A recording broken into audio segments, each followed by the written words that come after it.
সমালোচনা তোমার লাইফে থাকবে। তুমি যতদিন বেঁচে থাকবা ততদিন তোমার লাইফে সমালোচনা থাকবে, অবহেলা থাকবে, অবজ্ঞা থাকবে, তুচ্ছ-তাচ্ছিল্য থাকবে। এটাই স্বাভাবিক, এটাই জীবন।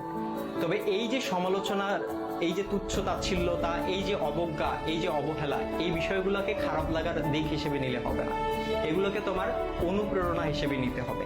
কারণ তুমি যখন এগুলোকে অনুপ্রেরণা হিসেবে নিবা, তখন এটা তোমার মধ্যে একটা জেদ তৈরি করবে। আর যেই জেদটা তোমাকে কঠোর পরিশ্রম করতে কি করবে ভাইয়া? অনুপ্রাণিত করবে।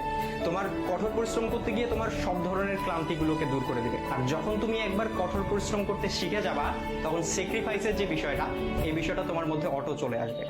সুতরাং এই যে, আর সবকিছুর সাথে যদি বলো যে এই যে সমালোচনা, এই সমালোচনার পাশাপাশি জেদ, কঠোর পরিশ্রম, স্যাক্রিফাইস, আর এগুলোর সাথে যখন মেধার সংমিশ্রণ ঘটবে, তখনই তোমার স্বপ্নগুলো পূরণ হবে। সুতরাং সমালোচনাকারীর এই যে সমালোচনা, এই যে অবজ্ঞা, এই যে অবহেলা, এই যে তুচ্ছ-তাচ্ছিল্যতা, এই বিষয়গুলোকে তোমরা কখনো খারাপ বিষয় হিসেবে নিও না, বা খারাপ লাগার বিষয় হিসেবে নিও না। এগুলোকে তোমরা অনুপ্রেরণার বিষয়